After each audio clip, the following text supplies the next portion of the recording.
In this video, we're going to do some examples of Lewis structures where we may have to use the idea of formal charges to try to determine the best structure for the job. So let's start off with the example of sulfur trioxide. So that's SO3. There's one sulfur, three oxygens. And we're going to choose our central atom. We're going to make it sulfur. There's the fewest of them, and that's generally a good approach to take for some of these. Not always, but it is a good approach in this case. Or the least electronegative atom, which is sulfur. If you're not sure about electronegativity, you can just double check that on your periodic table. So if you go to your periodic table over here, you can click on that, open it up, and you'll see electronegativity values provided.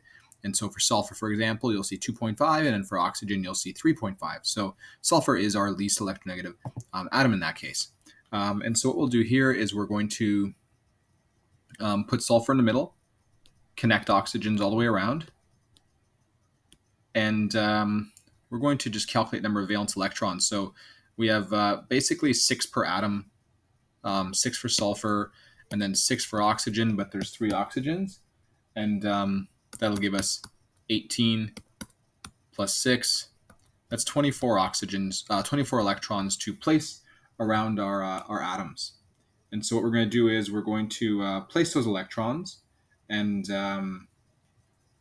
see if we can get a structure that works. So let's place them as single bonds first. And that's -6. That's 18 left to place.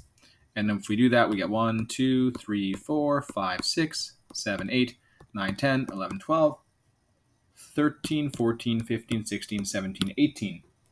And now you'll notice that we don't have enough electrons to satisfy sulfur, and that can't have an incomplete octet. So we're going to have to borrow from the oxygen over here, and we're going to make that a double bond. And so we'll get this over here instead. So we'll get S double bond O like this, like this, like this,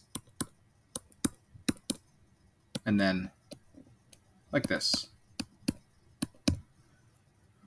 So now at this point, everything's satisfied. Remember, we ran out of electrons here. That's why we couldn't fill out the octet for sulfur.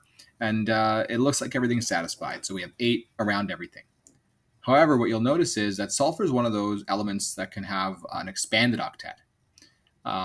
So it may be possible to make another double bond in there. And we can see what it looks like with an expanded octet. So let's just grab this oxygen here and also make a double bond there. And so when we look at this over here, when we do that, we get 2 double bonds like this. So one here, another one there. So that's 2 double bonds. Then our single bond over here. And now at this point, our sulfur has 10 electrons in there. And another possibility is maybe we have 3 double bonds, because generally with something that can have an expanded octet like sulfur, you'll typically be able to fit 12 in there, sometimes more, but we can do another double bond like that. And again, that's because sulfur can have an expanded octet. So this is another option over here where we have 3 double bonds instead.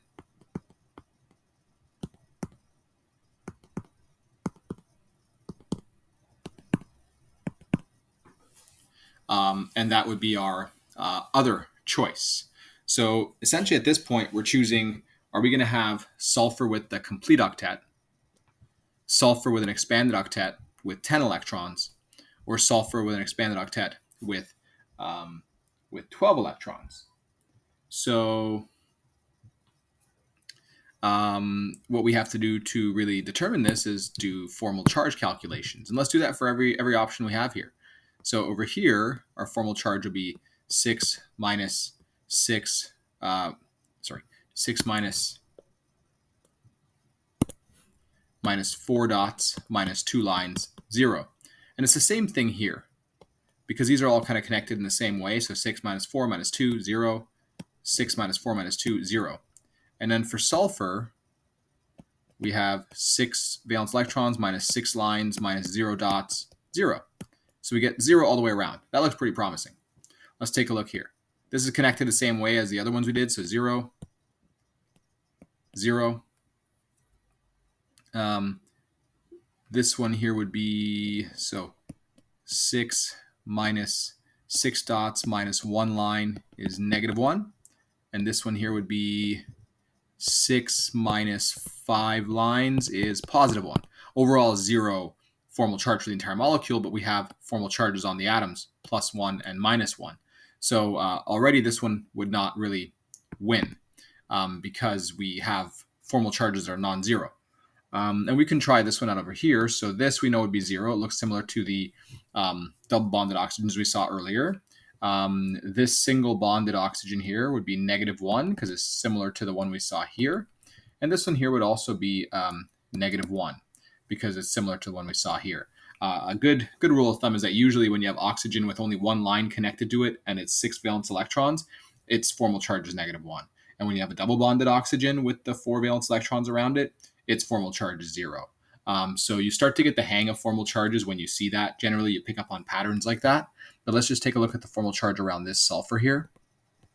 It's 6 minus 4 lines minus 0 dots. That's +2. So +2 minus 1 minus 1, overall 0. But these are some big non-zero formal charges. So this one would not work either. So the best option is going to be our sulfur trioxide with the 3 double bonds on it. And again, the only reason this really works is because the sulfur is able to have an expanded octet. And so why can sulfur have an expanded octet? Just as a quick refresher here, sulfur is in period 3. So period 3s and beyond can have their expanded octets. If you look at the electron configuration of sulfur, let's connect that there. It's 1s2, 2s2, 2p6, 3s2, and then 1, 2, 3, 4, 3p4. So we're in the third shell at this point. We're in the third shell at this point for sulfur because we're in the third row. So it's like this: 1s2, 2s2, 2p6, 3s2, 3p4. And since we're in the third shell for the valence electrons, what I want you to notice is that the third shell, remember, has s orbitals, also p's, but also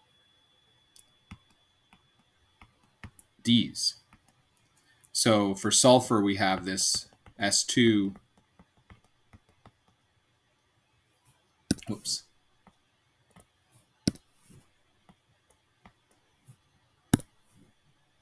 4 like this, but it has access to some of these d orbitals as well within the third shell.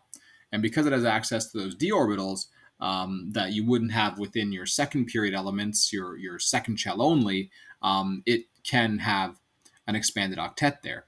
When you think about it, you have room for essentially 10 electrons to bond in here because that's what you can sort of fit into this D level. And then you also have 2 extra spots over here.